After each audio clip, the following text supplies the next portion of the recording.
All right, what is good, everybody? Quancredible here with a review for Chapter 69 for the Four Nights of Apocalypse. Now, I'm not for sure if we're going to keep doing it on Wednesday. The chapter for me is coming out a little bit later than I would like it to for me to still be able to fit it into my day.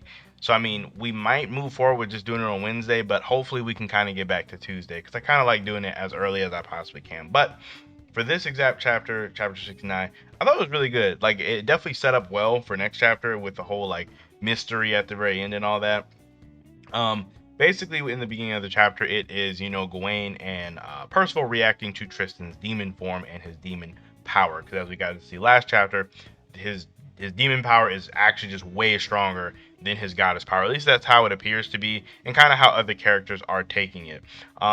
So, Percival's just really pumped up. He thinks that the power looks amazing, which is kind of nice that Percival is inclusive, despite the demon power being a darker, naturally more sinister power. Percival is still really accepting of it. While Gawain had a very interesting take where she was kind of upset. It's one of those things where I think she, after seeing it, does understand that power right there is actually probably much stronger than she is. So she kind of feels some type of way about it when she says like, "Oh, you were calling me the strongest, but you probably think that you're stronger than us since you're hiding that power." Which is kind of interesting that like for as crazy as she is, she does kind of have a understanding of the pecking order, I guess. Which Tristan does his best to kind of damage control it and tries to say that, it's an inconvenient power and he can't use it for long amounts of time without getting tired. I don't know how much truth there is to that because, I mean, Meliodas back when he couldn't really control his power, that was kind of an issue, but it seemed like Tristan was relatively under control. So I don't know if it's a thing where maybe if Tristan uses it for a prolonged period of time, he loses control, or maybe he just can't maintain the form for that long because of the goddess power. Like he's not, full demon, so he might not be able to use it as effectively as a normal demon. So I mean, there is that. Or there's the whole really popular one of Tristan is just trying to appease Gawain. That's all Tristan is ever trying to do, it seems like. So he may just be saying it just to say it. But after all that, we get Donnie, Nansons, and Annie, which man, like I forgot they were even in the story. To be honest with you, they haven't. We barely got to see them at all for these past few chapters, and obviously they haven't done anything. This is like way above their pay grade in terms of like the whole danger that was going on. And I really like how Donnie like basically phrased it, because Donnie's that like character to kind of bring everything back down. Like I feel like stories always need that character who's like so normal that they can ground the series, because when he reacts to the Ten Commandments as pawns, like just really putting it into perspective, because the Ten Commandments in Seven Deadly Sins were like for the whole second half of the story the driving villain force. Like they were so much stronger than our main characters when they first appeared, and really our main characters didn't get stronger than the Ten Commandments until like the very end. So them being used as pawns in this series is kind of wild, and really does put into perspective how much stronger everybody is, or how much more dangerous all the threats will be going forward. We didn't get a lot from Annie at all, really, in all of the interactions, which I mean, kind of is what it is. I did think the part with Nanson's like checking out Percival, making sure he wasn't hurt or anything, it was kind of fun. I know it's going to be that thing where people are going to keep saying that like Nanson's has a crush on Percival, but I do want to remind everybody this is Nanson's first real friend, so cut him some slack.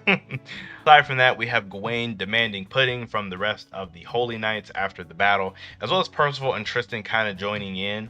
But before any of that can even happen, we do get Melascula and Galen fused together. That's what I guess what was going on in the last chapter when she had asked for some more power. They did fuse together, and honestly, this thing looks absolutely ugly. Now, not like ugly in a bad way. Like it's not like, oh my gosh, this character design is absolutely terrible. It's ugly in a way of like this was supposed to be ugly and it is. So it's not as bad. I kind of feel bad for Melascula and Galen, honestly, because she definitely prefers to be in a form that is cute, so this is obviously very not cute. So she's probably really upset about this. And I don't think Galen wants to be in this form either. I mean, granted, they are demons and evil and all that, but I still can't help but feel kind of bad about them, or kind of bad for them, I guess. One thing I did find really interesting about this form, it's probably so insignificant that no one would even really care, but it's kind of weird to me that Galen is like, because if you look at his like knee, it's how they were in his original form, despite him not having those in the chaos form then. So I think that's just a little odd. that I just think it's weird that he got stuff from a form that he wasn't even in. I don't know. Could be looking way too much into that, but it was just kind of strange. Then we get this whole next panel of like the three of them attacking together. And I thought this panel was like really dope. Like Percival charging in along with Tristan, and then Gawain sitting back about to teleport her knife into him. I thought this panel was really, really hype. It was like probably one of my more favorite panels in the series in general. But as we can see, none of their attacks worked at all. And it was kind of interesting because Percival was like, oh, it doesn't work. While as Gawain was like, oh, it shifted the coordinates of her teleport. And then Tristan was saying that this beast is entirely different, from the previous one. So things where it looks like it has unique counters to all of them.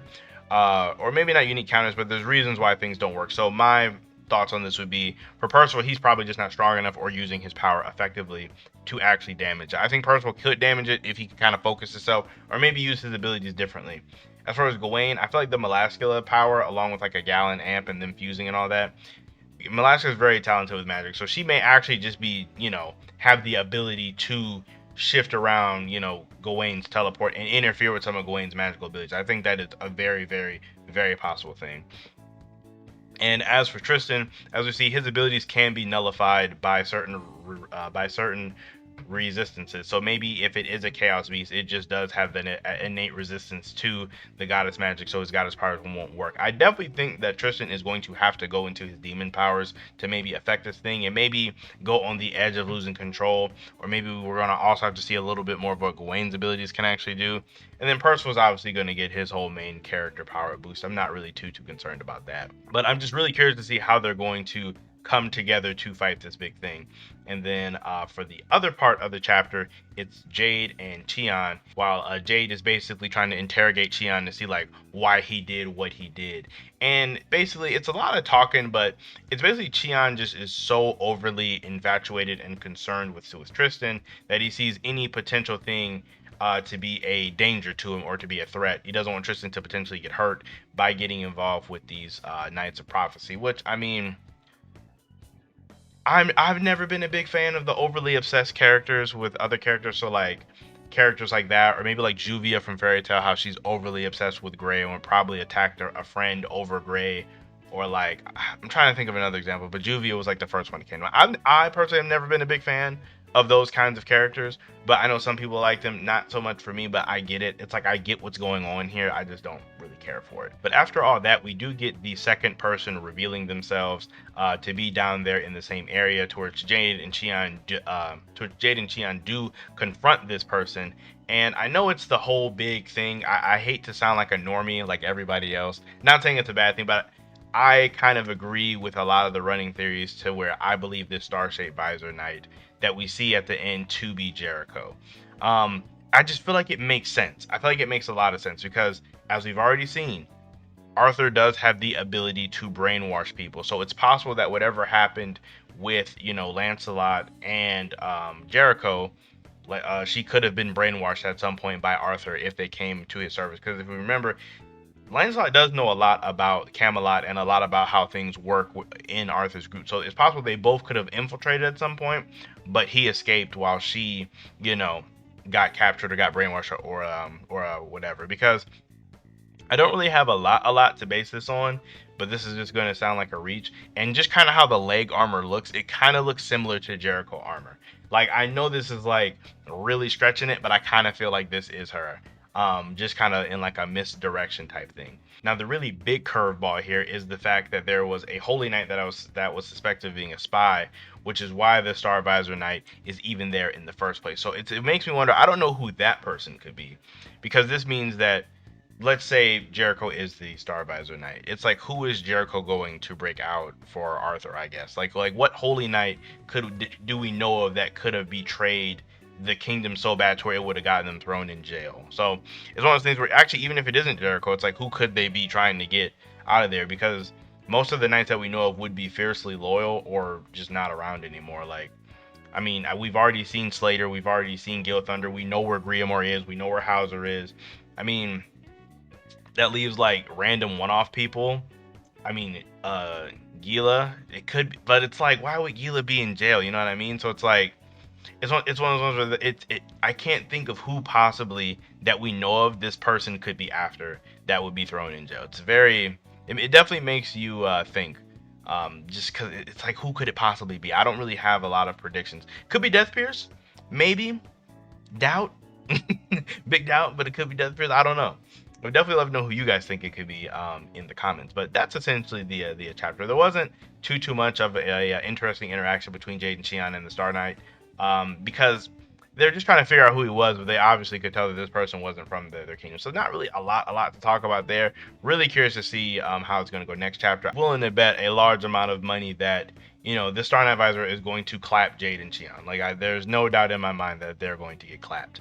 But Lancelot, I believe, is on his way here. I feel like most people would assume Lancelot is on his way here, and Lancelot's probably going to handle this, or maybe not be able to handle it. This might be Lancelot's first big failure that we get to see or that we've heard of, because I think this person, this Star Advisor, the Star Knight is going to get away. Like, I don't think Lancelot's just going to clap them and then they're just going to be captured. I definitely think that, you know, outside they're going to beat this whole fusion monster, but I feel like they're going to lose in terms of whatever is involved with the Star Knight. So that's kind of my thoughts on that one. All in all, this chapter was pretty good. I like how it split up into two main plot points, and, you know, it definitely progressed well. I thought the chapter flowed nicely. It actually felt kind of long. I mean, I guess because there was a lot of talking, but, you know, it is what it is. I'm not the biggest fan of Cheon, so kind of loses points for that, but that's more of a personal thing. I think the chapter was like an 8.